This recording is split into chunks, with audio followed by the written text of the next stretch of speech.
ونصلي على رسوله الكريم وأما بعد فأعوذ بالله من الشيطان الرجيم وبسم اللہ الرحمن الرحیم۔ درود ان پر، سلام ان پر، یہی کہنا خدا کا ہے۔ درود ان پر، سلام ان پر، یہی کہنا خدا کا ہے۔ خدا کے بعد جو ہے مرتبہ صلی اللہ کا ہے۔ جناب صدر، محترم اساتذہ کرام اور میرے عزیز ساتھیوں، السلام علیکم۔ آج مجھے جس موضوع پر لب کشائی کا موقع دیا گیا ہے وہ ہے میرے آقا دو جہاں نبی کریم صلی اللہ علیہ وسلم کی سیرت مبارکہ۔ جناب صدر، اس کائنات میں سرور کائنات کی مثال آب درخشاں کی ہے جو غار حرا سے طلوع ہوا اور پوری کائنات پر چھا گیا۔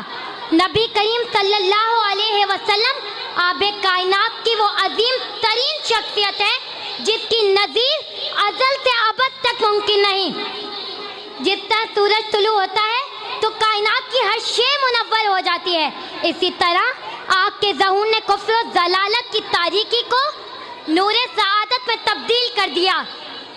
آپ ہر انسان کے لیے پیغام نجات لے کر آئے تھے، بنی نوع انسان کے لیے رحمت بن کر آئے تھے۔ میرے نبی تو وہ نبی تھے کہ تمام انبیاء نے ان کے امتی ہونے کی خواہش کی تھی، اور ہم اتنے خوش قسمت ہیں کہ ہمیں یہ سعادت بن مانگے مل گئی۔ جناب صدر، آپ کی طبیعت میں نرمی و عاجزی اور شخصیت میں وقار تھا، اور آپ کی سیرت بے مثال تھی، حسن با جمال تھا، شان بے مثالی کا ظہور تھی، اور کردار ایسا تھا کہ کافر بھی فدا ہوتے تھے آپ کی صداقت پر۔